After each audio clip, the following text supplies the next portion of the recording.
Welcome back. It is the final series here on the mainstream, LGD versus Evil Geniuses.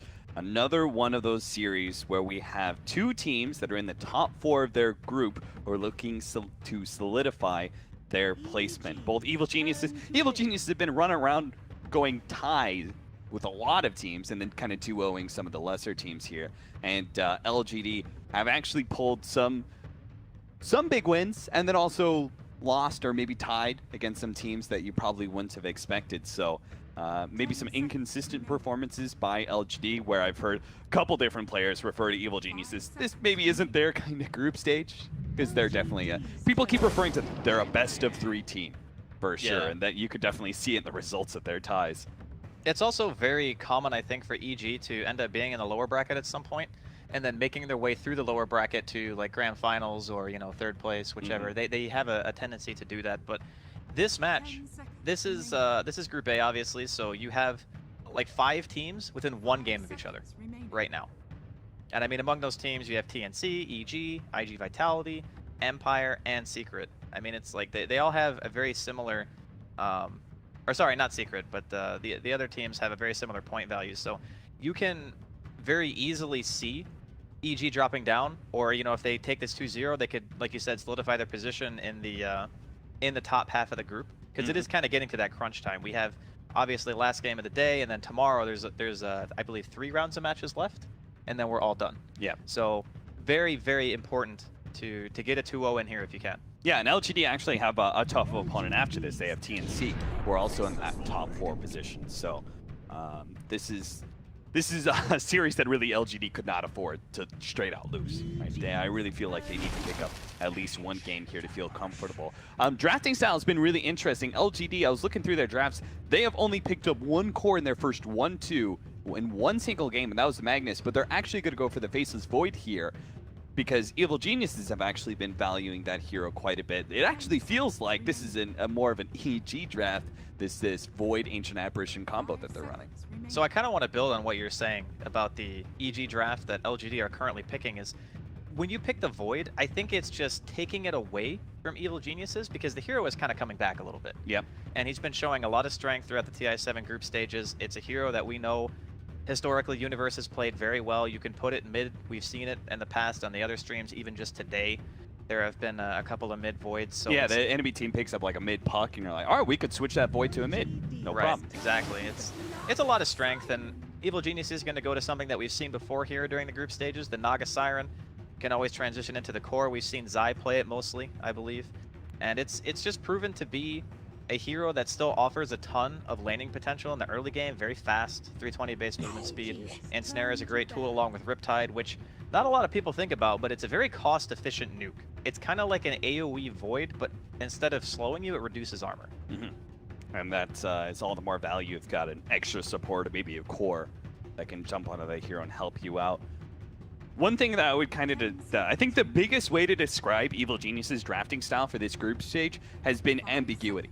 Yep. You know, they keep on picking up these heroes that can run in multiple situations, right? I think they've run Earthshaker in all 4 of the potential positions he can run into. They have been running this Naga Siren, which could potentially be a core, more likely support. Batrider can also be that support slash off lane mix, just depending on the situation.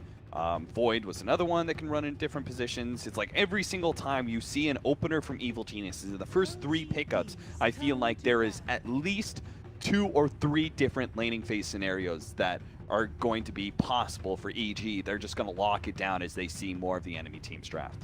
I think it kind of lends itself to be worried about what your own strategy is. You know, don't worry like a ton about what the enemy team is doing, because if you trap yourself into this thinking of, okay, where's this hero going, where's this hero going, and sometimes you can't see the forest through the trees, and you end up picking some draft that doesn't have enough synergy, and you kind of fall flat. I think we've seen a handful of those types of games during the group stages so far. But I believe the last time that we saw the Batrider and the Naga together, it was a dual support. At least when you and I cast it. Yeah. It was Crit, actually, on the Bat, and then it was Zai on the Naga Siren in that game. So curious to see if that's the path they're going to take here. The great thing about Bat is no matter what you do with him, he's going to get farm because he has Firefly.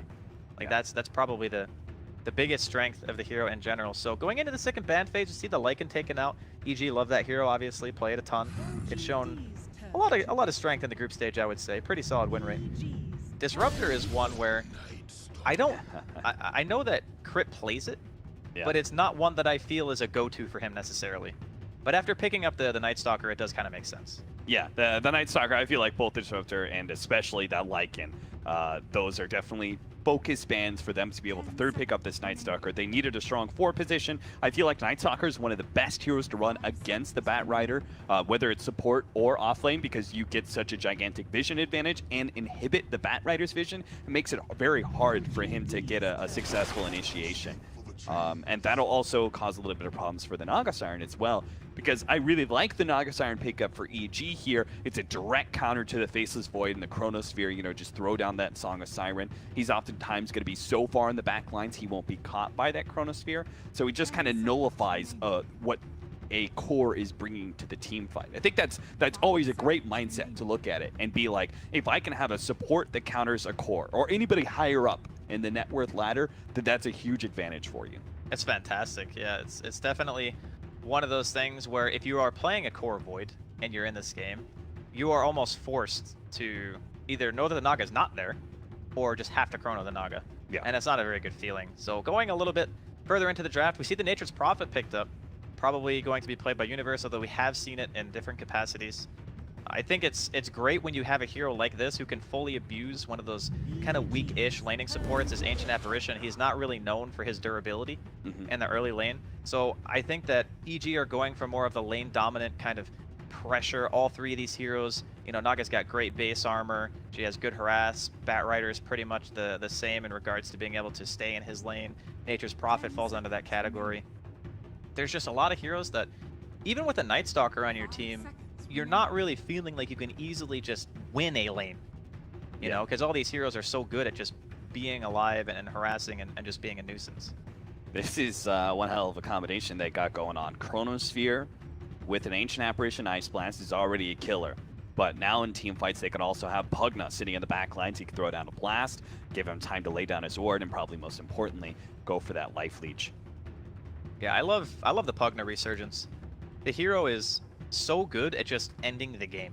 Yeah. There are not really a lot of heroes in Dota where you can be in a 20-minute match and say, we can just go high ground, you know? Unless you're like 10 or 15k net worth ahead at that stage in the game, which is very uncommon. You have to like win all 3 lanes. It's just so annoying to play Bat Rider, like in a defensive capacity against Pugna when he's sieging against you, because he lays down that ward, and then you're obviously going to pop Firefly before you go for the initiation, but then you get pinged by the ward. That delays your initiation, gives a heads up to the enemy that you're looking for. Visage, though, for Evil Geniuses, feeling that safe lane Visage like we saw last time from EG? It's definitely possible. The hero is incredibly strong now with the change to the Gravekeeper's Cloak and allowing the birds to be just that much more tanky inside of the fights. I would even say in this game, it's pretty hard for them to kill birds, right? Yeah, it is. Very hard. So how does the Ancient Apparition, for example, deal with a Visage core if it ends up being like that very farm-centric, I have a really early Solar Crest and an Aghanims? That hero is going to have a hard time just staying alive in general. And then you have Pugna, who, outside of Decrepify, he doesn't really have a self-save either. So I think of Visage as this hero, if you don't have an innate escape mechanism and you have low base armor, you're just not good against Visage. Like, he's just going to kill you. I haven't seen the Ancient Apparition versus Visage yet. I wonder, because before the Ice Vortex change, this would just be obviously Ancient Apparition like chain that's all true. the time. That's true. I wonder if the Ice Vortex will help him out a little bit against that. You could just lay it down on top of him and then get a little bit of a boost of movement speed while slowing down the birds. We'll have to see. It could be he just still dies too quickly, right? With Solar Crest and the birds focusing you down, it just takes like half a second to be able to bring the Ancient Apparition to near the kill zone. They're going to have the Templar Assassin be the last ban out here from LGD. I like that a lot, especially since they already have the Visage. It would give them Roshan taking potential, and they have great Roshan inhibitors already with the Bat Rider and Naga Siren, so if they have the Rosh taking hero of their own, that would add a lot for Evil Geniuses. And being able to kind of stymie the timing that LGD is looking for. I look at this lineup and I see very much like they're going to hit hard at 20 minutes, and they're going to keep hitting you until like 35. And later on to the game, we're going to start having some more issues with Furion really coming into his own as a major right clicker, and who knows what that mid laner is going to be. But I think LGD's timing is very solidly focused in the early to mid game. So I guess the follow-up to that would be, what is the hero that allows them to continue their push? Because it feels like if the game stretches out too much, that Evil Geniuses will just have the flat-out lineup advantage because of how good their heroes are at splitting up the map, how little catch LGD have. I mean, sure, in the early game, Night Stalker's great, because you can walk in, you can void someone, you have, you know, your Ancient Apparition follow-up, or Pugna, or even a Chrono. But later on, it's pretty much just Chrono. And then you're looking at trying to stop a Bat. You know, Naga Siren, we saw, even though it wasn't played in a core capacity, Zai still did a really good job at pushing out lanes all the time. And then you have Visage Birds pushing, and then obviously the Nature's Prophets. So the last pick here looks like it's going to be a Sumail Shaker. A classic. LGD, they can do a couple things here. They still have, since they have the last pick, they had second pick, so they had the very last pick. They can change their lineup by a lot. They can run like Pugna mid, offlane faces Void, and like a different carry like a Troll or something if they want more late game. And they don't have to necessarily go all in on the pressure of winning that mid game and taking away objectives. They can still go for a Faceless Void safe lane or a Pugna safe lane. You can make a different mid. Anti-Mage, last pick. That is definitely a hero that grants them the late game here, right? There's no way a Visage, Earthshaker, Core is going to be able to stop that one. That is a very, very good pick. I'm all, you know me, I love Anti-Mage. Yeah. I mean, I'm always a fan of a good old-fashioned hit creeps game. You're a fan of farmers, man. Oh, I love them. I mean, I play safe lane. Can you blame me? Disgusting. You and I are like natural enemies. You know that? Like, I'm the off laner, you're the safe laner. I like to be very aggressive with my off lane. You like to hit creeps a lot with your safe lane. Listen. They've nerfed safe lane so many times. They removed they removed four-man shield from the side shop. You can't buy slippers of agility. Give me those sweet safe laner tears. They taste so good. Before they changed the shrines to be 5 minutes before you could use them, that 7.0 was the greatest patch ever for off laners. I was so sad. All I hear all the time with the safe laners at 7.0. This shrine is killing me. Off lane is better than safe lane. Oh, it's a great patch. Great patch, Ice Frog. I loved it. You don't understand our pain. and then after that, I lost like 500 MMR. The classic. All right. LGD versus the Evil Geniuses, our final series of the day here on this stream. We've got Old 11 already TPing out, getting a good aggressive ward for him. A Void versus a Visage. That doesn't sound like the most fun matchup in the world if he has a little bit of support, but I'm sure he's still going to be able to get a decent amount of farm. We'll see where Victoria kind of ends up. Maybe he's going to be playing the mid Pugna up against Sumail's Earthshaker. I imagine that's going to be okay for the Earthshaker, right? Yeah, being I a think melee so. against the range, I don't think that's too terrible. Poor man's shield is usually enough. You know, you have the bonus damage from enchant. You can use even Aftershock to CS now because it does 75 damage at level 1. Yeah. I think Sumail, he's notorious for, like, it doesn't even matter what his matchup is. He usually just does well unless the enemy team is focusing him with a lot of roaming. And this game, you're probably really only going to see Victoria moving around the map. He's the kind of the only hero equipped to do that, whereas the rest of LGD are looking at a very static laning phase, just sitting there trying to get what they can and hoping that Ame gets enough space to be able to really get that timing of the anti-mage before EG are able to pressure the map, get their Roshan, and take those towers down. LGD protect their bounty rune from the evil universe. He tries to snatch it away with the treants, but is going to be pushed back. Top lane, actually. Old 11 was able to challenge RTZ for that one, so they're able to get 3 of the bounty runes. Cha-ching! Looks like he wanted to try to go for the creep wave there, but realized that crit's in the area. Not going to be able to stick around. Faceless Void hates Batrider. I think most heroes hate Batrider. True, but Faceless Void more than others, right? Because you time lock, but you don't get rid of the sticky, and you're just still going to be chased down. The support Batrider is really hard to play against as Void. I think any kind of incremental harassing damage is what Void hates the most. Yeah. Anything that you can't just time walk off. Those 1v1 Ursa lanes kill me. Universe going to be gone on the bottom lane. They slow him down with a Void and get the extra damage from the Ancient Apparition. Failing to actually get that kill, they just turn around and throw the rest of the damage at Zai. Really good use of that first chilling touch. It's one thing you can't underestimate, just that bonus damage coming in. Even at level 1, it's 50 extra damage a hit. Normally, Zai playing on the Naga Siren, you have the 6 armor, you're super tanky because you start with a Stout Shield too. Yeah.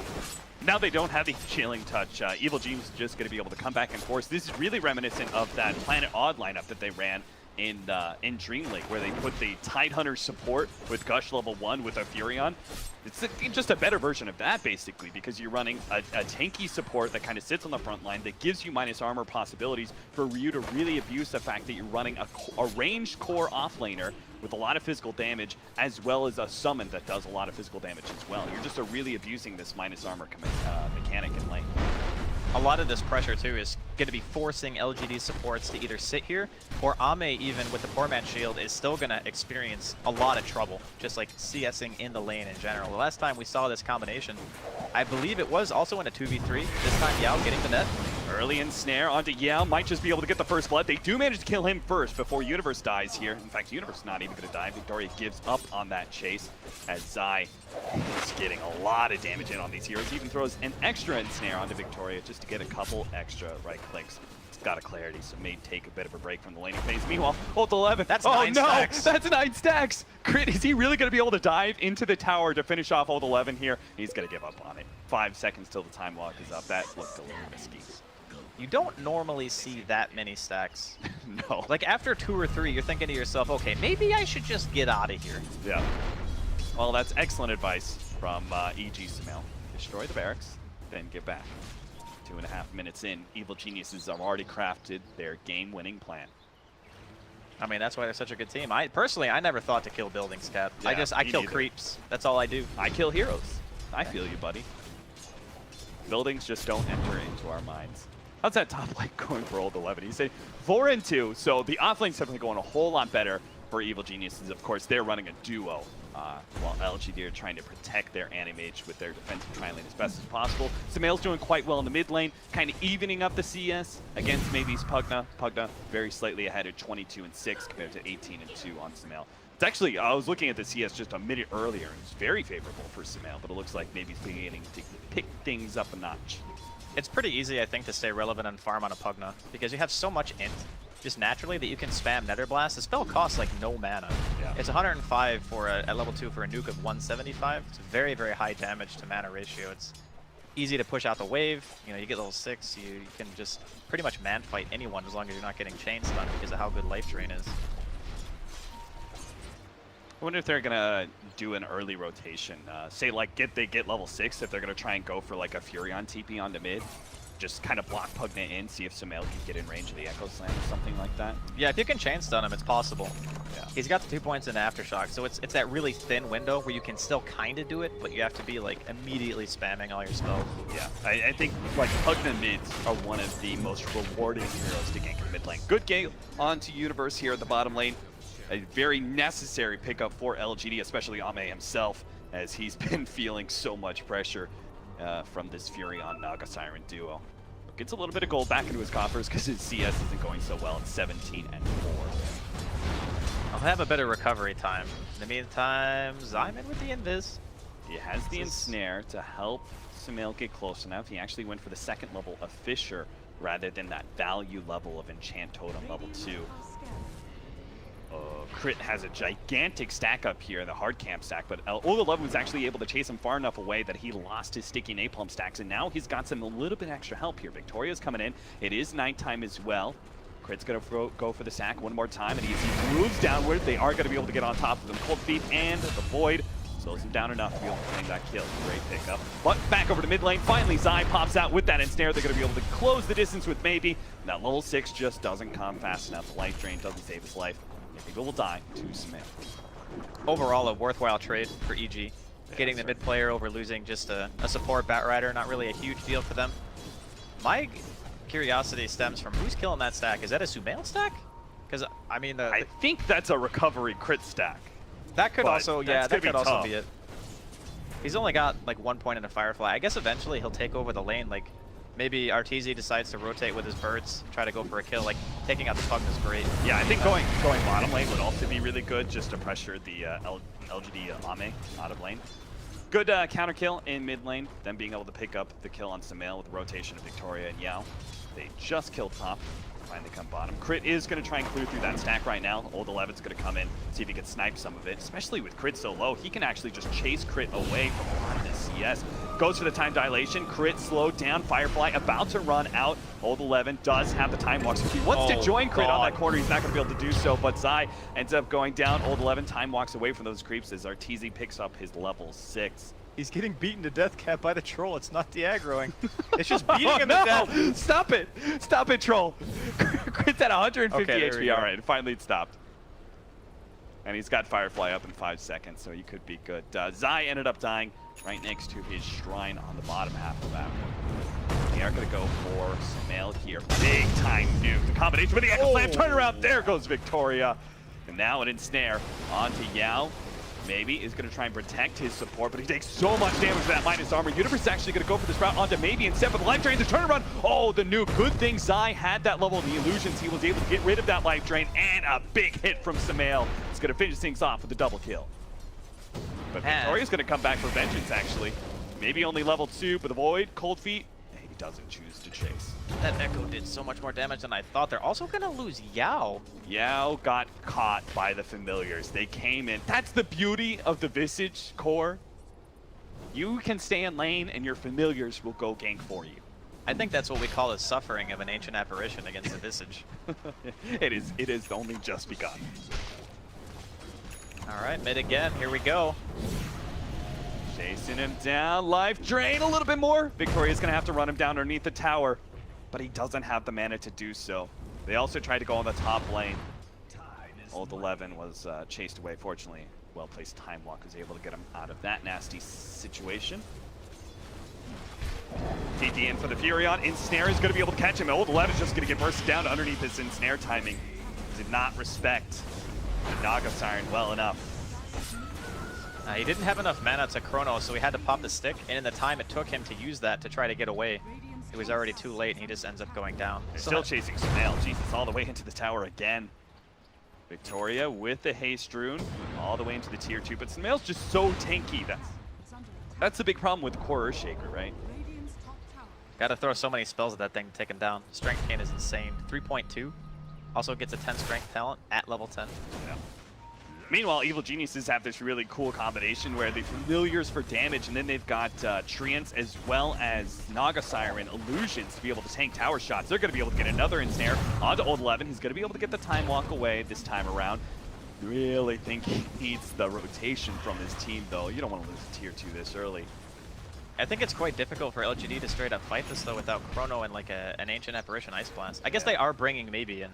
So if they have everyone and they can get like a good Chrono into a blast or two and maybe a life drain, it is possible.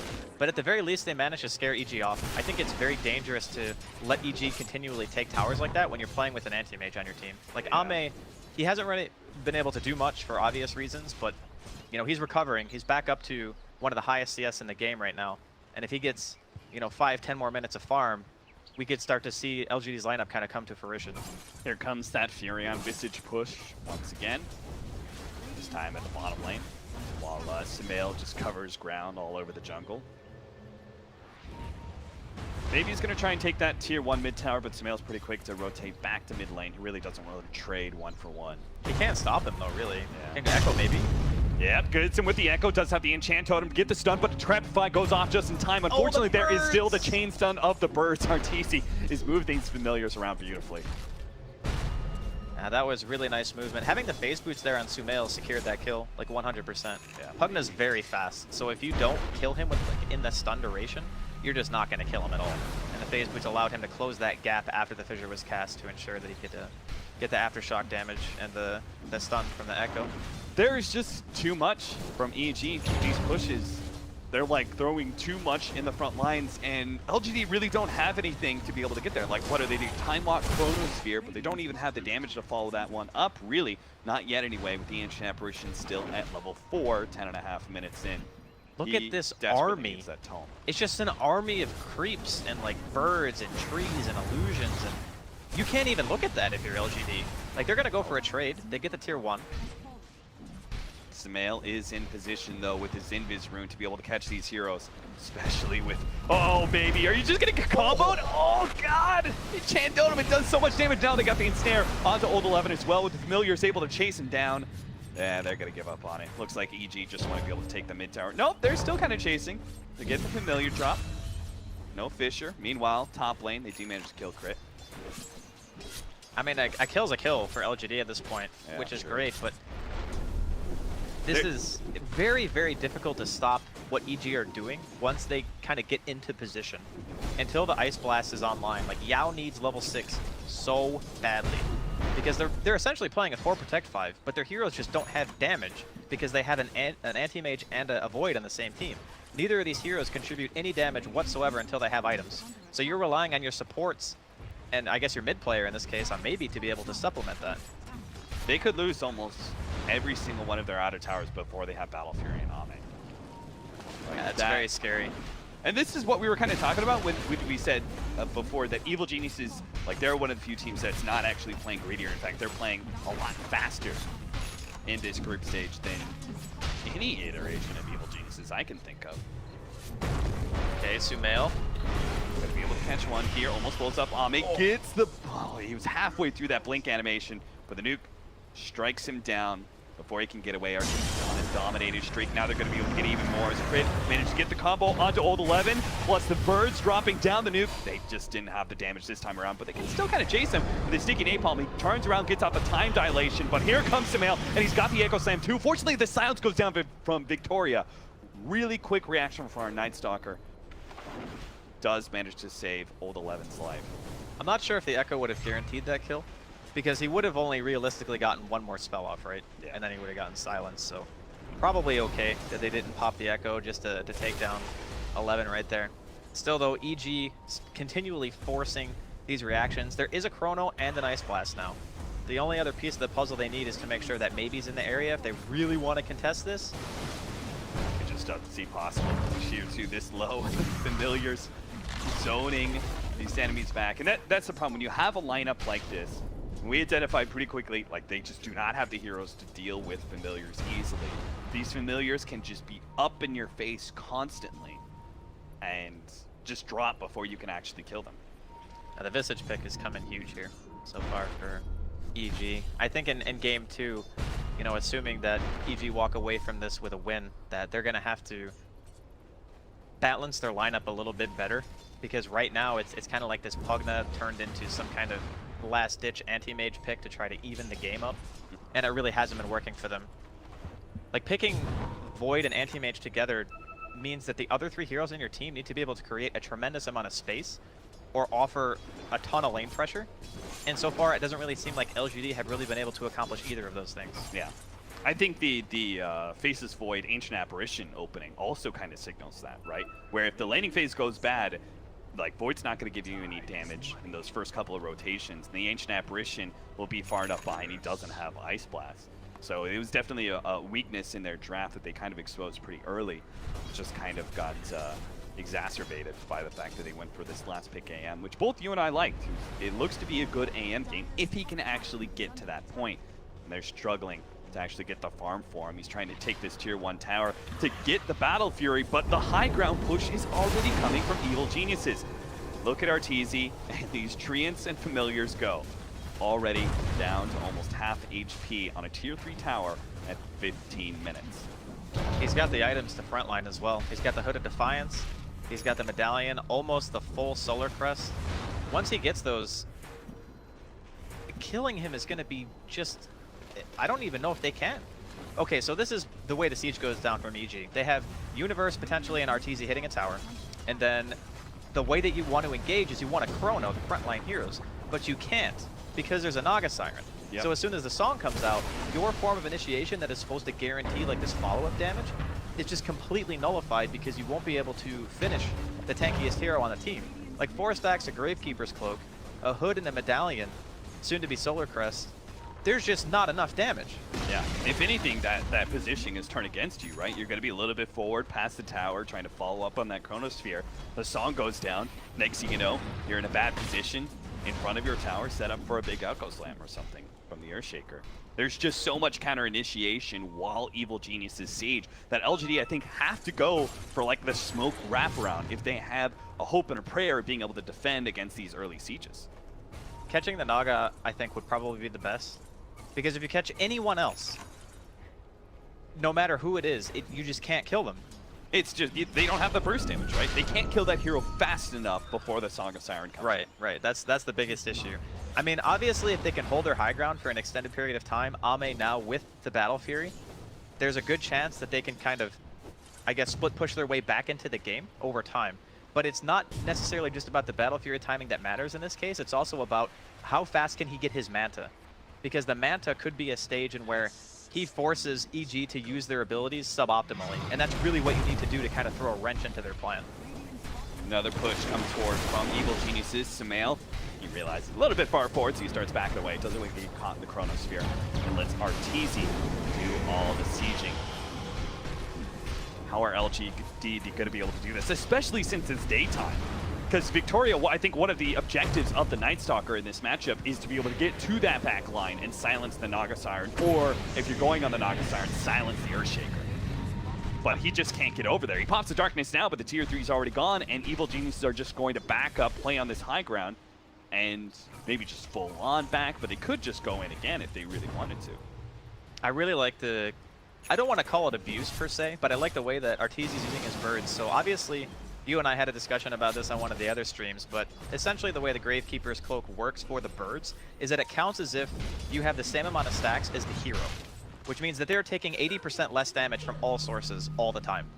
So when they're like blasting the birds and right-clicking them, they're just not taking any damage because Arteezy's not getting hit. No one's breaking through the Gravekeeper's Cloak because it takes a minimum of 50 damage to go through one charge. And the tower doesn't even hit him that hard. So it's like, how do you break through the defense of this hero? There's a lot of time that LGD need to buy, like creep cutting or getting across the map and split pushing to keep EG out of your base is really the only play that LGD have right now. It almost feels like LGD is going to be one of those games where losing Raxes is just more time for you, you know? It really is. It's just going to be like, we know they're going to take that lane of Rax, which is normally an idea that you never want to enter into for your strategy, but this one it feels like they're going to take it. We're just about how much can we slow them down before they take that and go for the next one. They're currently trying to take Roshan right now. First one of the game. That'll be real easy. Yeah, especially with the Solar Crest and all the damage. This is probably just the high ground push as soon as this ends, or as soon as this dies, because the tier 3 bottom is exposed or dead, I guess. Coming in hot fast with the smoke. They're going to be able to jump onto old 11. They'll get the chain stun. Will he have to use Echo Slam? Yeah, he'll blow it just to make sure. That just guarantees... Yao, get out of there, Yao. Ooh. That just guarantees that they can't fight. Yeah. Like, without Chrono, there's no chance. Looks like hero, take Roshan, Evil Geniuses. They're just very quickly checking all the boxes in the to-do list. The crazy thing about this game is Ame is still sitting atop the net worth, despite everything that's happening so far. Yeah. If EG, for whatever reason, blunder their push, there is an opportunity for LGD to come back into the game, for sure. The question is, how, like with the way their pushes go, might have to hold that thought. Wow, they're really committing for this one, even though they don't have Echo Slam. Good silence. And Crit doesn't have Lasso. Good silence out. No, and the cold feet, plus maybe almost finish him off, and they do manage to get the last little bit of procs. Or staff forward, maybe trying to get away to Crepify for the extra damage, but it doesn't actually kill that Sumail Earthshaker, and the Ice Blast doesn't land, which might have just been able to finish him off, but no such luck.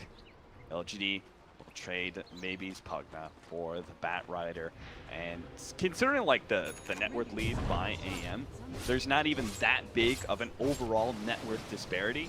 So that trade wasn't actually like, you know, when you're really far behind, you can actually kind of trade a 2 position for a 3 position, be okay with it. Yeah, just because the net worth discrepancy makes up for it. Yeah. This time it's not really the case. It's more about EG's lineup just is so difficult for LGD to handle with the tools that they currently have. Yeah. What they're lacking is items.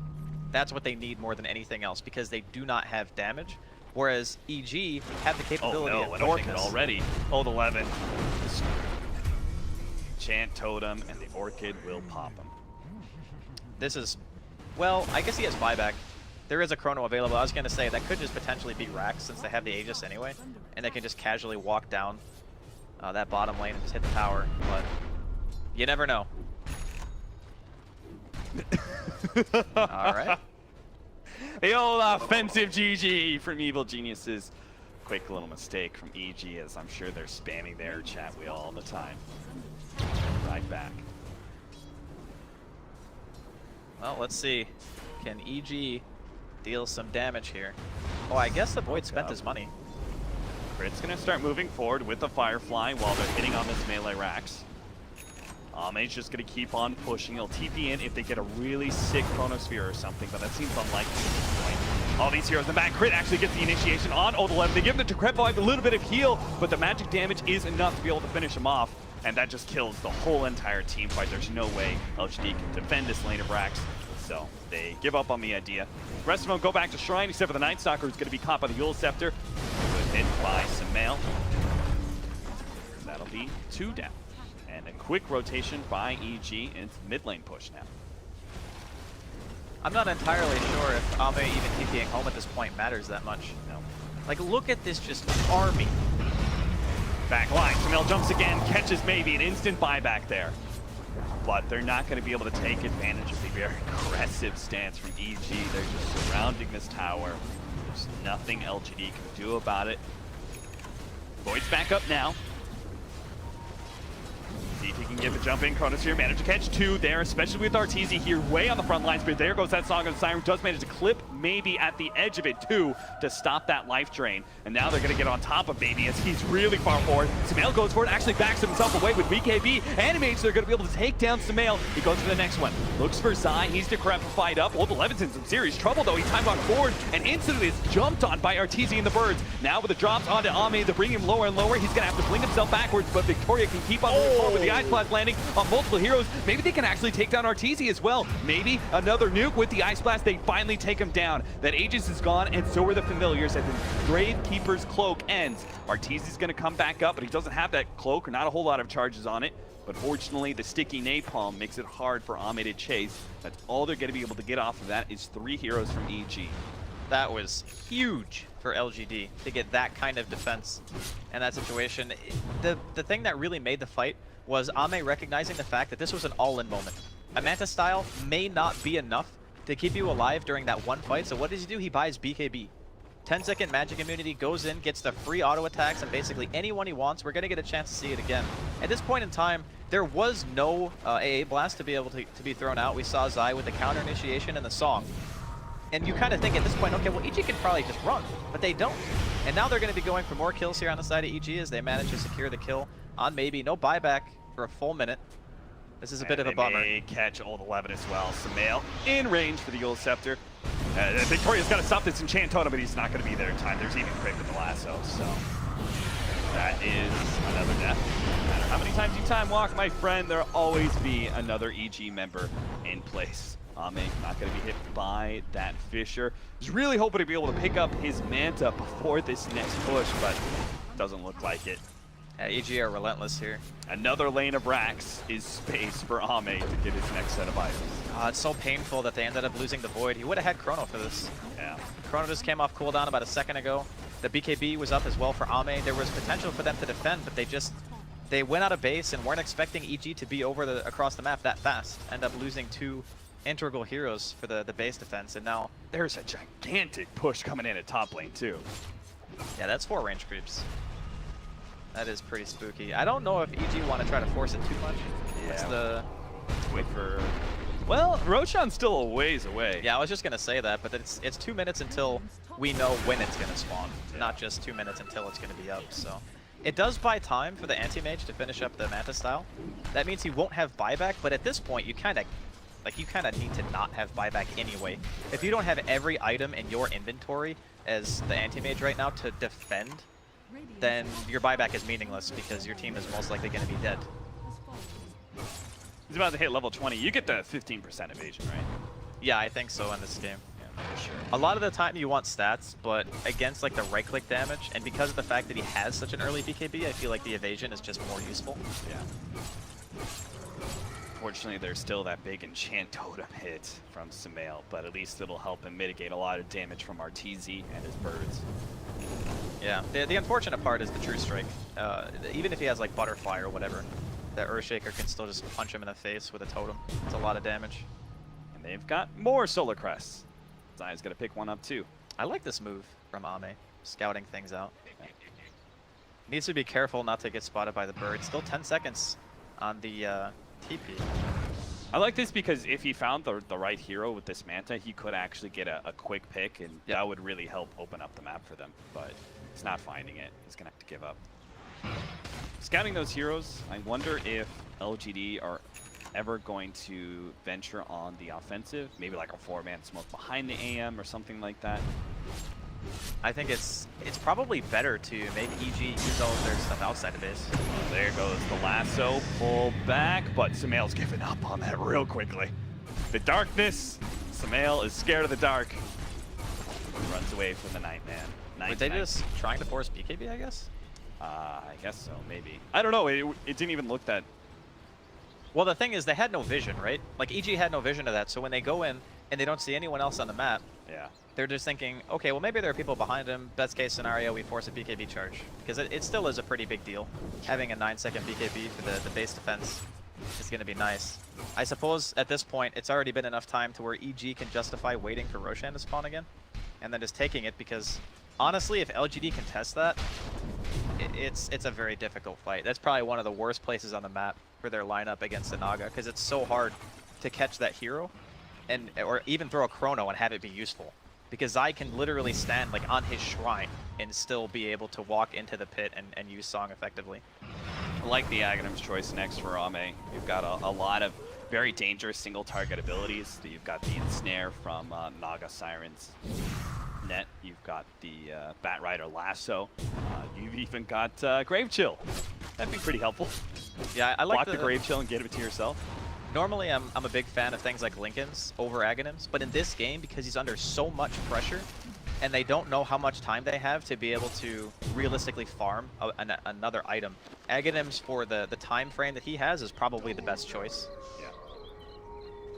Wait, if you bounce back the Lasso, you can still right-click on AM, right? I think it disables auto attack on Bat, but I don't actually know the interaction. Yeah, that... You don't think about it, right? You block the Lasso, and obviously he turns around and actually lassos the Bat, and then you're like, what, I can't right? I would imagine he just right-clicked an illusion, kind of revealed himself with the 4-man smoke. They just kind of have to hurry because they don't want to be losing too many of these Raxes. They're going to jump in now. They actually go straight for Sumail. He goes ahead, Yule Scepters himself up. Ami's still going to go for the surround here. They have the vision. It's a little bit late, but they are going to be able to catch Sumail in the trees. For the meantime, the rest of the fight rages on. Old 11 is unable to get off his Chronosphere. So now Ame is in a bit of trouble. He's going to be controlled up heavily by the birds. Victoria and Maybe are still sitting on the side as the helpers to the Standing Mages. He starts backing himself away. Victoria is going to have to be the one that goes down to help the AM escape. And now, doesn't have BKB, only has Manta coming up in 5 seconds time, but that buyback looks like to be enough to scare Evil Geniuses away, unless they can maybe kill Maybe here. The Prep Spike does stop a lot of the damage coming its way. The Universe still gonna go for the right click and actually gets it with a Shadow Blade, but now Ame comes forward with the Manta, doesn't have the ultimate, and they do have the Song of Siren, so they get the extra kill. They can even, no, they're not gonna set up for the kill on Night Stalker. That'd be risky as hell, so they all TP away. A free pick on Maybe's Pugna, and they'll back up. That was an amazing fight for LGD. Like, sure, they lose some heroes, but they didn't even chrono. Like, they go in from the side, they catch Sumail right away, they took down Universe. At that point in the fight, you're already feeling like that's a victory, more or less. You know, you take away a lot of the trees. You're just trying to really buy this extra time so that, you know, after the Aghanims, you know, you get the Abyssal Blade at the Anti-Mage, maybe you eventually make your way to a Butterfly. Slowly but surely, even though EG has like this 10k net worth lead, if you keep taking successful fights and delaying and delaying, there is still a small chance for LGD to make their way back. Who is this born-again Draskell that I'm talking to? You looked at it as they were able to survive without the face support. Chrono, they're going to be able to kill Universe here, so 1-for-1 try to... Oh no! Sumail, what happened?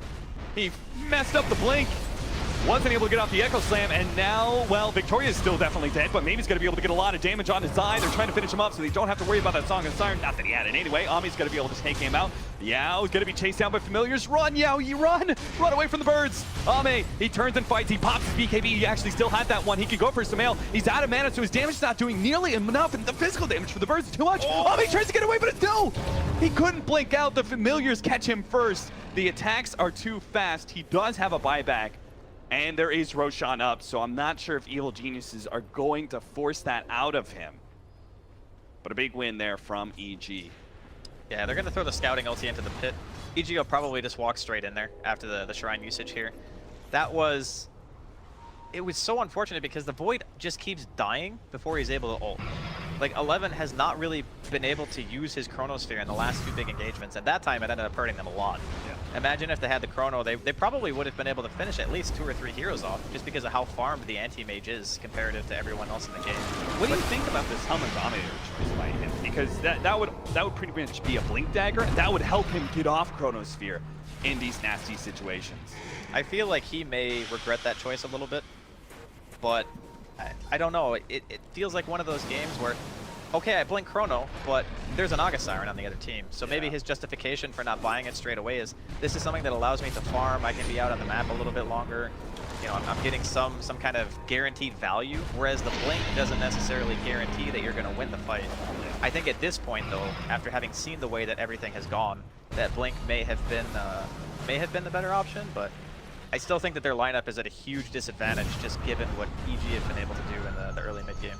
Ame has given up on that Aghanim Scepter. He saw the amount of damage he took from Solar Crest plus Aghanim's Birds from the Visage, and he said, no. I got to get myself some armor. He's going to go for the Assault Cuirass next instead. He did go for the plus 10 all stats. Okay. I mean, if you're going to buy the plate mail, then it makes sense to go stats, because it's a better effective HP boost. Yeah. And you still want to be able to deal enough damage to get kills. And he probably just doesn't feel good enough about the evasion against that Enchant Totem. Yeah. I mean, and I suppose there's going to be Bloodthorn coming out from Nature's Prophets. That guy is doing a tremendous amount of work. Like, given the game that he's had, he's pretty much the one keeping LGD in the game at this point. Here comes the Familiars. They'll be forced to pop Darkness. You can see Old 11 on a hard left-hand side here, looking for a free opening into a Chronosphere. Been the problem, though, Evil Geniuses, the way they set up, they're really forcing LGD to come to them, and it's very hard with just that time lock, just 675 range to be able to get in position and get off the Chronosphere, especially if you've got quick fingers. Like, you know, they've got a lot of instant stuns, and you also have that Orchid for the silence as well. Oh, the birds are going to find 11 here. Oh no, 11. They're going to go for the rain tracks instead. Get some permanent damage, and it might just actually get the full rain tracks. Familiar start running out of damage, so he's going to have to drop them down. But Arteezy himself is going to be gone on. They managed to get the Echo Slam, and there goes the Chronosphere. So the Song of Siren is going to be forced out here, but a really long range maybe pull is going to be able to take away that Aegis from Sumail's Earthshaker. He's in an awkward position. Triple drop from the Aegis Familiar is going to be able to catch Old 11, and they'll take him down. Ame pops his BKB, but is unable to get any real good damage. In fact, the Familiars are doing too much to him. He has to go back to the fountain, and that leaves Evil Geniuses the opening to move forward onto these barracks. Maybe somehow has to defend this one melee Rax against these Treants and against these Familiars. Arteezy starts coming forward, roots up Victoria, and with all that damage, fortunately Decrepify, well, it doesn't actually save him because that just increases the damage from Arteezy's Soul Assumption nuke to finish him off. Illusions, Familiars, Ame has to find an opening, and he does get Universe, a big blast with the Ice Blast coming in. As long as it hit these heroes, oh my god, he actually popped the cheese just before the Ice Blast clipped him, so Sumail goes up to full HP. Ame, at half, not feeling comfortable, moving forward, has to go back to the fountain once again, but it does look like LGD have held once again. It cost them a tier 3, it cost them a range Rax. They're sitting on one last building against Megas, but LGD are grinding out survival.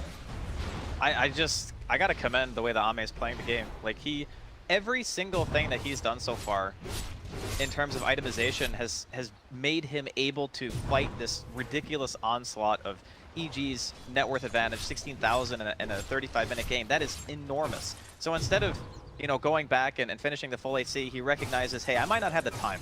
I'm just going to buy the item that gives me the most bang for my buck right now, and that's the Vlad's. You know, it helps against all the damage that the trees do, the illusions, you know, the visage birds, and all this stuff. And looking forward, potentially into the next game as well, I think that these types of strategies, if they had one less, like, really good pushing hero, say they ban Prophet or they ban Visage, I think that this type of strategy might not be quite as effective as it has been against what LGD wanted to do. Maybe, or excuse me, Atme has been sort of the rock for LGD, and his item progression was pretty much 80% of what LGD was. But we do have maybe's item progression. He's trying to get an Aghanim Scepter. That will certainly help out quite a bit, as that Song of the Siren has been kind of pesky for him, stopping the life drain. If he gets the Aghanim Scepter, he can just restart it up again after the song is finished. And Old 11 still working towards that Blink Dagger. I just can't imagine he's going to get it before this next potential game-ending push. But I really love what they're doing. They're coming outside of the base. They don't want to let EG be able to get to the base. They want to fight outside of it. Here comes the Ice Blast coming in with the BKB. Timing is going to wear out. They hit the Ice Blast, but it's just not good enough. Song of Siren will allow EG to be able to kind of reset this fight, and Sumail just blows up the Night Stalker instantly. Ame in a questionable position, not really sure where he can go. He actually gets ensnared up by the Naga Siren and just kited around constantly. Sumail comes in, gives him a hit. GG is going to be called by LGD. They don't even wait for the end of it. They see there's just no way for Ame to be able to carry this one out. The nail on the coffin there, Sumail with the Enchant Totem crit right into the face of that anti-mage. I just think that the way that EG draft right now, like their love for the Naga Siren, having the Nature's Prophet off lane, we spoke briefly about the minus armor strategy with a ranged physical damage dealer, having those treants as well, pressuring so hard. LGD safe lane, like, when you have that kind of pressure and it's an anti-mage in the lane that you're really having to worry about, like, securing farm for, and all you have is an Ancient Apparition and a Night Stalker, it just feels impossible. Yeah. Like, how do you do enough in the laning phase to give Ame the game that he needs? And, you know, again, going into game number 2, maybe you think about just banning one of those heroes. You know, maybe the Naga Siren, if you're going to be first picking Void, might be the better choice, because then at least you can rely on Chronosphere a little bit more. But just always think about, we need ways of dealing with this early game aggressive push that EG are bringing. Yeah. If I'm LGD, it's either one or two ways. I'm either banning Naga if I want to take Void in the first one too, or I'm taking away that Visage. Like, I personally feel like that core Visage just gave Evil Geniuses such a strong timing window, because not only he was using the familiars to go and put pressure on mid and stuff, but also just being able to siege high ground so effectively with just the birds. But that's going to be it for game number 1. We'll be back after a short break with game number 2 of LGD versus Evil Geniuses.